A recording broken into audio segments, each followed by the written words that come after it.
I'm gonna let y'all in on a little secret. One of my favorite ways to get new clients is not the way that you're probably thinking. It's through podcast guesting. I distinctly remember a time where I was featured on one particular episode that directly led back to dozens and dozens of clients in my business. And I'm excited to have Sam Brake Guia come on the podcast today to talk to us all about podcast guesting so that you too can get clients from your podcast. But first, I want to share a little word from our sponsor. Riverside is the all-in-one podcast recording and editing tool that I use for this right here show. I use it to edit not only the audio and the video, it is like chef's kiss magical, making the entire process so easy. Plus, I love their magic AI clips. Their little AI robot in the background pulls out the most impactful moments of the episodes without me having to comb through and do it myself, resizes them for social media. So those vertical videos you see on TikTok and Reels, those all come from Magic AI inside of Riverside. It's literally one click. It spits out 10 clips. I pick the best one and away I go. Saves me so much time. If you want to get on the Riverside train, check it out today. The link's in the show notes, and make sure to use my code DREA, D-R-E-A, at checkout to get 15% off your membership. Sam, welcome to the show. Hey, thank you so much for having me. It's fantastic to connect again. It was wonderful having you on my show. And yeah, I'm so happy to be here. Yes, I'll put that link in the show notes, y'all. Go listen to my episode on Sam's show too if you want to learn more about my approach to podcasting and podcast guesting. But today, I'm so curious to pick Sam's brain on this because about 6 months ago, we did a roundtable with some PR experts about podcast guesting, but I got a lot of requests on, Andréa, what do we actually say in the episode? So we're going to cover that in today's episode as well. But first, I kind of want to get a bit of your background, Sam. How did you get into the world of podcasting? Yeah, it was quite random, actually. I ended up in Medellin, Colombia, randomly because I just left the UK, spent 8 months traveling through Mexico and the US and Central America, and just found a place, liked it, enjoyed it. I had to find some sort of work while I was there. And I ended up in an internship at a media company that led to a job. And then I discovered podcasting. I really loved consuming podcasts. Fortunately, I got the green light from my bosses to say, hey, I want to start a podcast at this media company. I got some big guests early on, and that really propelled me very quickly into podcasting. I produced and hosted podcasts for this media company for a number of years. In 2021, I actually went part-time there to work the other part-time, the other half of my time at a guest booking agency. And I worked there up until 2024, which is when my wife and I launched PodWritten, a podcast guest booking agency for health and wellness businesses and professionals. And yeah, we have been super active in that space ever since. And I really love what I do. Yeah. Oh, that's so cool. I love that this kind of like nomadic lifestyle led to the online business. I hear that happening so often. It's kind of like birth a little bit from necessity and then the passion comes there. I love that. So since you work with a lot of people, kind of booking them on podcasts, as your clients are preparing for guest appearances, what are some of the mistakes that they make as they're getting ready? And how do you help them avoid those mistakes so that they actually get clients from that guest appearance? Yeah, so I think something that people trip up a lot of the time with is not really knowing the podcast that they're about to go on, not doing the research.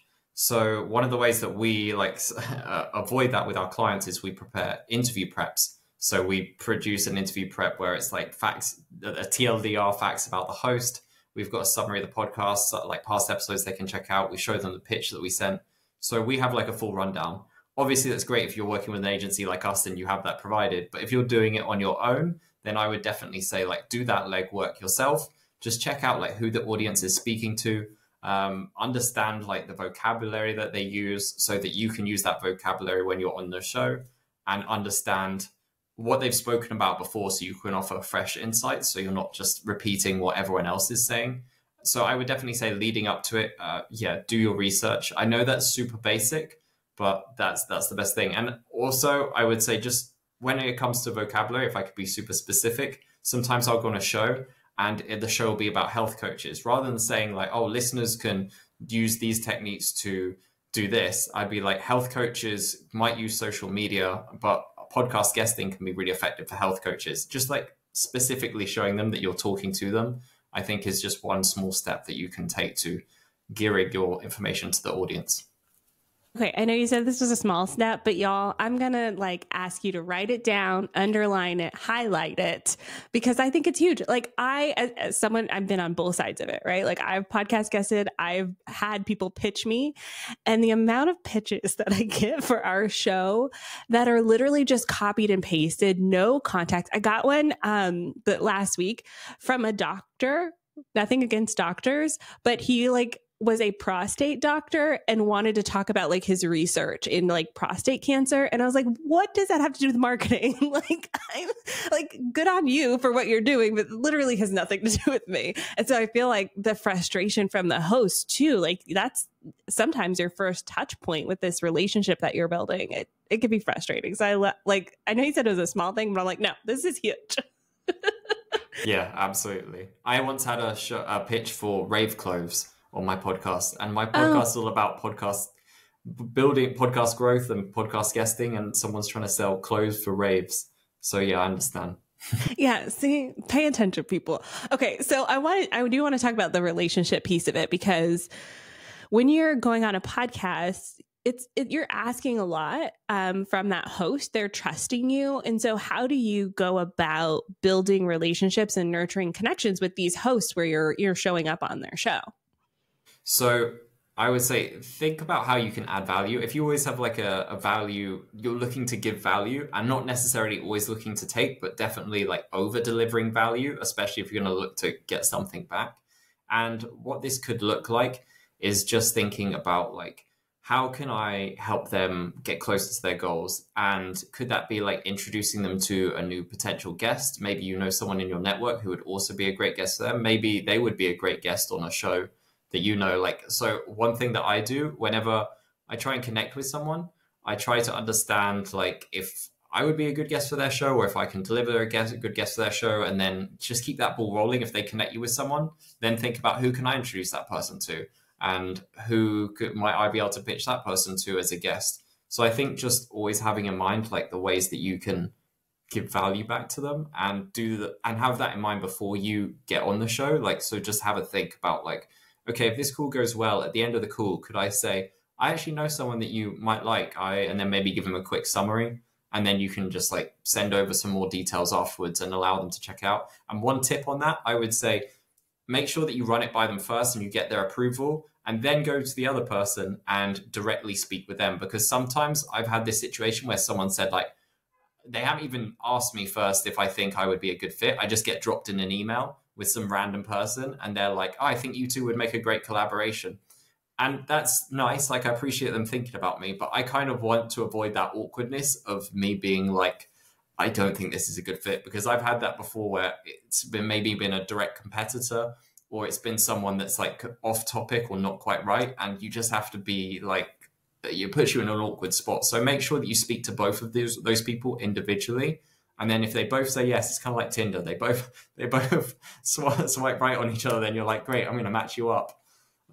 So that's one piece of advice. Also think about maybe upcoming events that you have. Like if you're going to do like a workshop and you think this person might make a great guest for my workshop, or maybe you're going to have a panel discussion, think about like upcoming events in your calendar that you might be able to invite them to.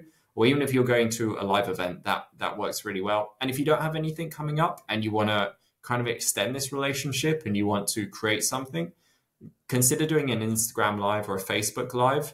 And that could be a great way of just taking things beyond the podcasting connection. Yeah, I love this because it's all relationship building. And I may have to steal that Tinder analogy, because I often use this like dating analogy, right? Like even when you're sending out pitches, it is a lot like dating. Like some people will be like, yeah, sure. And some people will ghost you, never respond. And, some podcasts you get on and it's like instant connection. And some podcasts you get on, you're like, oh, that felt awkward. Like it's just human. It's humanness at its core. Yeah. So like make sure both parties swipe right. And yeah, let's be freaking humans over here. I love that. So what about the newbies? So the people who are new to podcast guesting and they're feeling a little nervous. What are some things they should consider when they're headed into that first podcast interview to make sure that they are putting their best foot forward? Yeah, so again, beyond doing the research, I would say if you're maybe lacking some confidence, maybe just try and do some, like I mentioned before, Instagram lives. I've interviewed some hosts that before they even became podcast hosts, before they did podcast guesting, they just did some Instagram lives, which in my opinion is scarier because it's live. So I don't know if I would choose that, but I've heard that some people prefer that. So that is an option. And also I would say, go for some really small shows. Like if you're struggling with knowing what to say and how you present yourself, like it's like anything. With more practice, you will get better and you'll become more confident, more capable, and more competent at what you're doing. So purposely seek out shows that look like they don't have many listeners. Like you might not get in front of many listeners, of course, but at the same time, it's like a practice run for you, and you just get the chance of jumping on a show and just recording. And yeah, just consider them as like practice runs. And then maybe when you feel like you're ready to level up, look for shows which are potentially higher. And by higher, I mean like look at the Apple Podcast ratings. Maybe when you start out, just go for shows which have like 1, 2, 3, like what single digit Apple Podcast ratings. And then if you feel a bit more confident, then go after shows with 10, 20 podcast ratings and just scale up and then keep scaling upwards.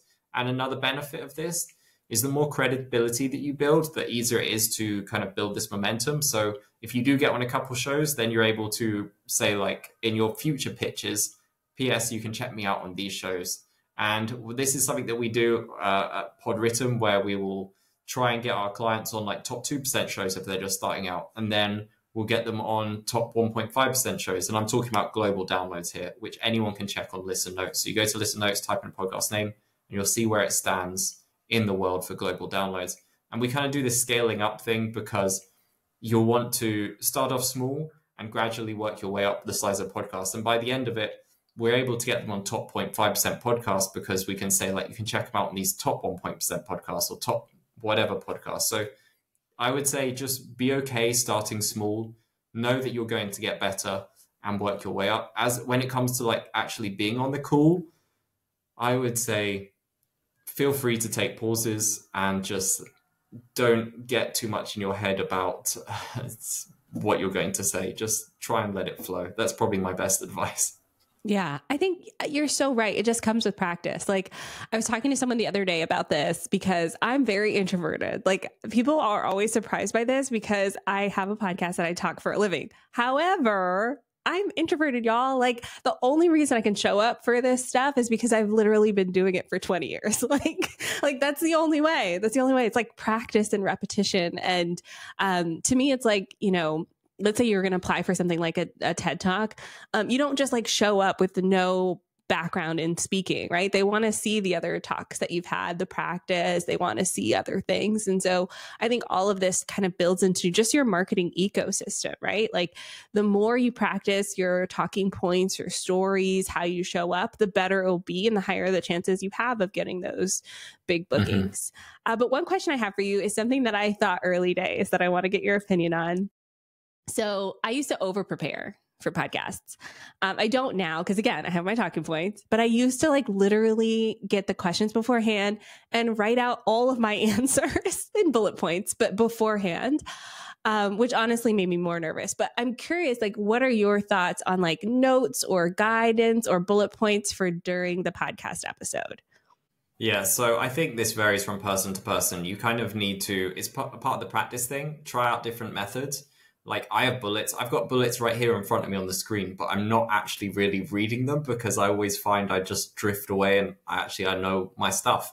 So I don't really need them. But again, that's come with practice and a real passion for my work. So that works like that. But just find your own method. I would say some people might want to write it all out. Some people might want bullets. Some people might want to go without. Certainly test how you work beforehand. So jump on a Zoom call with a friend and just experiment with different ways and just run through the interview as if it's like the actual interview yourself. Like sometimes my wife and I, when I'm practicing for a live presentation or a podcast interview, and maybe I'm giving a talk about a topic which is somewhat new, like I know it, but I've not like gone on podcasts or given lots of presentations on the topic. I'll just sit there and I'll run through it as if I'm giving the presentation to her, and we just run through it together. So find out what works for you, because I don't think there is a one size fits all approach when it comes to like, yeah, having notes or not having notes. Yeah. Okay. Fair answer. Fair answer. I was expecting to be like eviscerated in that one, like no notes, but I like this, like find what works for you. It's totally my vibe. What about, okay. So what about the end, like the call to action, the big moment where you're coming to the end of the podcast and the host says, you have, 5 minutes, promote yourself. Like what are we putting in that like end slot? Yeah, definitely. I will say this. So what you should be doing it beforehand is even like planting seeds. So you should at some point, if you have like a good call to action, if you know where you want to send your listeners, kind of like find a way organically to mention that. So this isn't a great example because it's not too organic, but obviously we're talking about podcast pitching. Almost always when I'm on a podcast, people say to me, like, how can our listeners like write a good pitch? And one of the first things I say is like, I'm going to explain to you how you can write a good pitch, but just so that you know, I'm going to give away a freebie at the end, which includes a pitch script. So it's a pitch template you can use and you can personalize it yourself. There's also a follow-up template. So I'm going to tell you how to do it, but don't worry, at the end of the call, I'm also going to give you something which you can take and you can basically personalize yourself. I'm going to do that today as well. And you can just like sprinkle that in. Yeah, I know, right? So like, I would definitely say before you get to your call to action, make sure you're kind of setting it up beforehand. And then once you're at your call to action, keep it short and sweet. Like what I try and do really is just send people to the freebie that I mentioned, the 4-week guide, which contains that pitch template that I mentioned. And also LinkedIn. I don't list off loads of social media. I don't list off lots of places because you kind of get this choice paralysis where they're like, oh, well, where's the best place to follow you if like they've listed so many places? And it's kind of like, I feel somewhat like your strategy where you've mentioned so many people feel that pressure to show up everywhere. People also feel that pressure on podcasts to like name everywhere that they can be found, because it's like, oh, well, what if I miss one? Or what if like I'm not showing up in that right place? But just keep it short. So I would say, yeah, like send them to just 1 or 2 places max, ideally. Yeah, I like that little like freebie teaser. But I will say the other thing that I've noticed, even in this interview that we're doing is, and again, meta, but you refer to your work a lot, right? You talk about, here's an example with a client. You specifically mentioned health businesses and health coaches a couple of times. You've talked about your work. And I think that's part of it too. It's something that I do instinctually, but not a lot of people do it, right? So I'm wondering like, how do we make sure that we're doing it without overthinking it? And again, I don't have an answer for this myself because I do it instinctually, but I know with the clients that I work with, sometimes, from the agency perspective, we're getting the episode after the fact and we're like, you didn't talk about your business at all. Like what happened? I know that happens to people. So how do you encourage people to make sure that's embedded throughout, even if it's not the freebie mention? Yeah. Awesome question. And again, I'm going to do it again. We coach our clients, like we give our clients coaching on this. So it's naturally something that I have like embedded into my process of like podcasting. I got to practice what I preach. But I suppose the number one thing you got to ask yourself is like, is it, first of all, you want to like give examples. You want to tell the audience what they should be doing and then give an example. And the best way you can give an example is from either your own experience or a client experience, because it's something that you've seen, like, like I've done this and it's worked for me. And at least you can share that as an example, or a client's done this and it's worked for them. So I think really just ask yourself, like, what is the information I'm sharing? And where have I seen this either in my own work or in the work of my clients where it's been successful? And then how can I use that? And I feel like, yes, I'm being promotional in the sense like my client did this, or I do this with clients. But at the same time, my intention isn't necessarily to promote myself. Yes, that's a great byproduct. But more than anything, I just want to give an example of like how I know this is working. And how I know this is working is because it's like what we do. day in, day out. So I would just say, ask yourself that. It's like, what do you share? What's the information you're sharing? What's an example you can give? And how have you seen it show up in your own work? And then just naturally weave it in. And really, two things on this. We see clients either go down the route of being super educational, where they give so many facts and so much information, but they don't tie it back to their work. And it leaves the listener really informed, but they don't leave thinking, oh, this is the person I need to work with to make this change in my life, or to move forward with the goals that I want to move forward. Or alternatively, they don't really connect. They don't make the connection of adding value or giving examples that fit, and they just get promotional. So it's like, you do have to walk the line. But if you ask yourself, like I said, what am I sharing? Are there examples of this? And how have I seen this work for my clients or myself? Yeah, I love this. I definitely skew more the educational side of things. It's something that I really struggled actually early on in my business, because I would just teach everything for free. And then they'd be like, well, what do I need you for? Right. Mm-hmm. And so I do think that there's this edge of like, yes, being educational, but also kind of like name dropping your success, right? You want to talk about it so people go, oh, you're successul. So transition time. Speaking of success, you see what I did there? Y'all need to give me virtual claps while you're driving in your car right now. So talking about success, at the top of the episode, I talked about how there's one podcast episode that led to dozens of clients for me, specifically the host. The host actually connected me with one client, which turned into basically my whole client list over the years. And to me, that's like the power of podcast guesting, because one relationship leads to another. I would love to hear more about either your success or a client's success with podcast guesting, and like some of the results that have come from it. Yeah. So I have one client, for example, this is really cute. Like, she went on a podcast and she came back and she was like, I've just got like a fantastic client from it. She was a movement coach, and there was this granddad also in his like 60s or late 50s, and he had been training karate all his life, but he'd been suffering with like chronic pain, and he just couldn't live the life that he wanted with his grandkids. And he heard my client on a podcast, and immediately was like, I need to work with this person. And he signed up, and he was like such a fantastic client.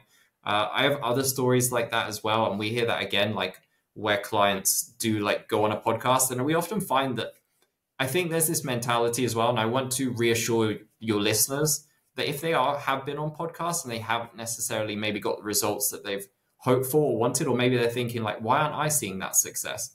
There's a few things. Like, one, we're obviously talking about the changes you can implement, and there's always changes that you can improve. So don't worry if you're not getting the results you want.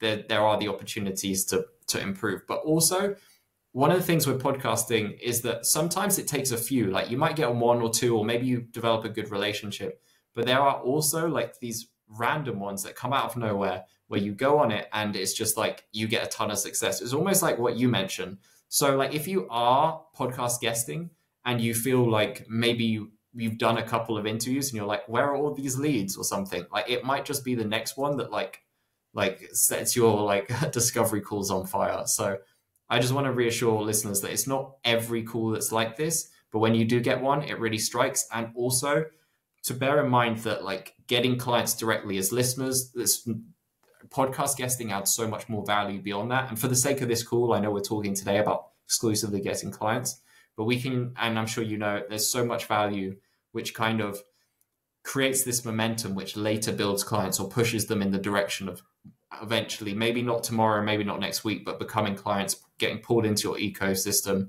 and just like this relationship and networking aspect that's super valuable.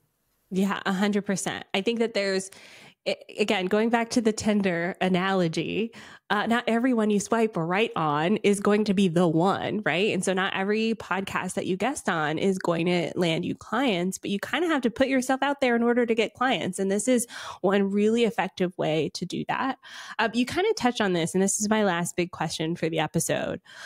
What do you do with the podcast after it's done, especially when you haven't got clients from it? I know there's a ton of things you can do. Can you give us one or two that you recommend for your clients? Yeah. So obviously there's all this stuff that you talk about, like promoting social media. It's evergreen content, put that all out there. I'm sure you've touched on that loads of times. So I'm not going to get into that necessarily. But one thing that I always recommend, which I don't see people doing enough is creating a press page. So I can tell all the listeners that if you go to podwritten.com, you're going to find this interview and you're probably going to see Andréa's face on our website, because like, I'm proud of being on this interview. This is a cool interview. I'm really glad to have connected with her. It shows credibility. Andréa does amazing work, and like, I follow her on social media, and I'm super proud to be like associated with her, and I want to show that off my website. And if you do go onto a podcast and you feel like that was a great episode, obviously, if you feel like there was no connection, maybe not, I don't know.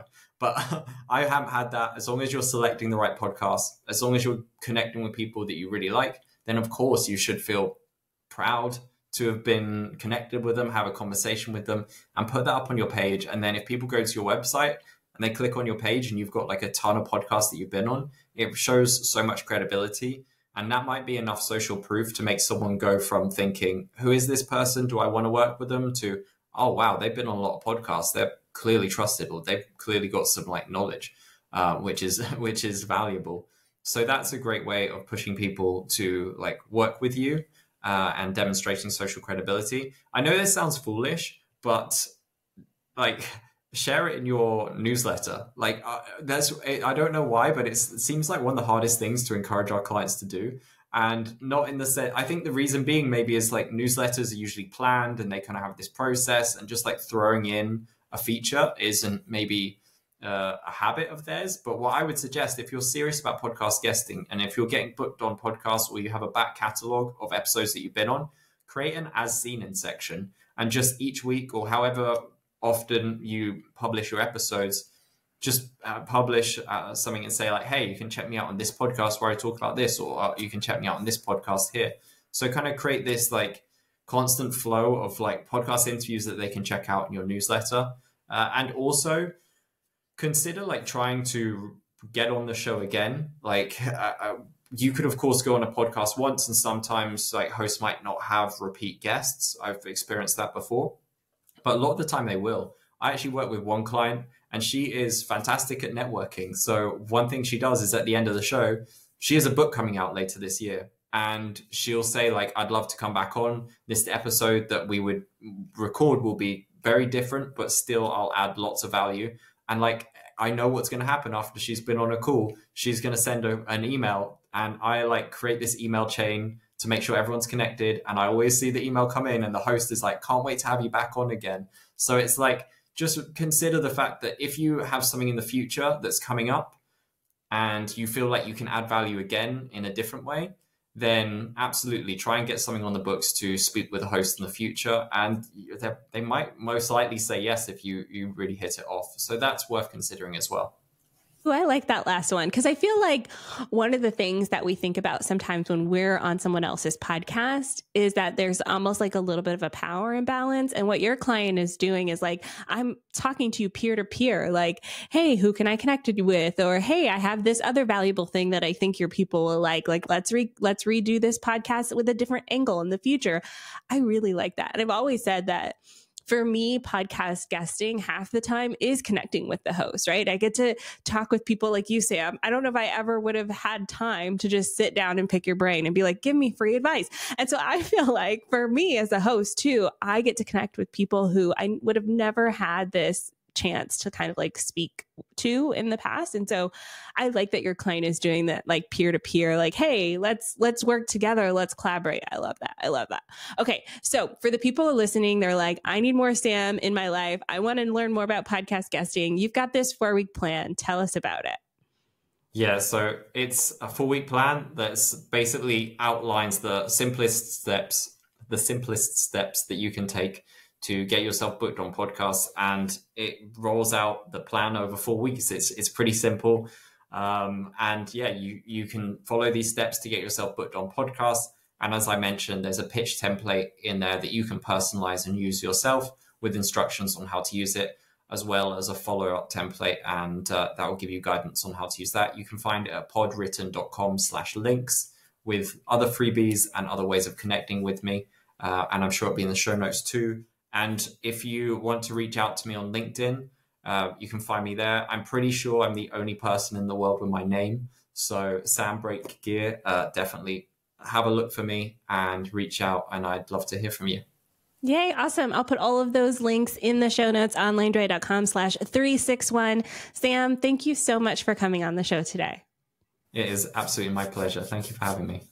And thank you, dear listener, for tuning into another episode of the Mindful Marketing Podcast. If you want to go even deeper into these marketing topics, I got to invite you to join us in the Mindful Marketing Lab. We've been having a lot of fun with our co-working sessions. The next one is Friday, June 13th. I'm on there. I'm working away. You ask me anything while I'm working and you're working and we're all working together. It's a really beautiful time. So come on in and join us. Then next week, I have another episode planned for you. Stay tuned for that. I'll see you then. Bye for now.